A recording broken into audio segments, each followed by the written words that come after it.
The way you walk and talk tells me everything I need to know about you. And no, I'm not talking about your posture. You see, these days, it's almost normal to speak to yourself poorly. Like before we even consider celebrating a win, we've already picked ourselves apart. It's a bit like that classic saying, looks will only ever get you so far in a long-term healthy relationship. Because sure, that first impression might get your foot in the door, but to sustain it, what matters most is how you communicate and how you treat each other in the micro and macro moments. And it's the same that will ring true with your internal relationship to self. I'm not saying we should all walk around egotistical and acting like the big dogs, but I am saying that if you wouldn't dare speak to others the way you speak to yourself, why is it okay to do it to you? The way you talk to yourself will determine how far you can sustain and enjoy your efforts in training, in your recovery, and your overall well-being. Now, I say all this because I used to be my own worst critic. 80% of my thoughts were so self-critical. They kept me from healing my relationship with food because I couldn't bear the uncomfortable thoughts that came with change. They kept me from signing up for competitions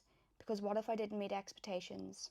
And from speaking my truth even when I knew it might help others. The way I talked to myself shaped the way I walked into every area of life. It massively held me back, both physically and mentally. So I guess I'm sharing all of this to serve as a reminder, if you're chasing progress, not just in training, but your overall well-being, I encourage you to stop and gently ask yourself, how is your inner voice talking to you right now? Knowing that awareness is the catalyst to change, and when meeting it with compassion, it can be done so while distilling shame. And if you're new here, welcome back to Real Talk, the series where I share the raw truths no one really talks about when it comes to daily performance. As even as a nutritionist and mindset coach, I'm still facing and working through many roadblocks myself, and I'm sharing it all, so we feel that little less alone. Be sure to hit that follow button if you want that unfiltered stuff that will help you level up in ways that go far beyond your plate and your program, because the way you walk always starts with the way you talk. And I'm sending you a lovely big air hug.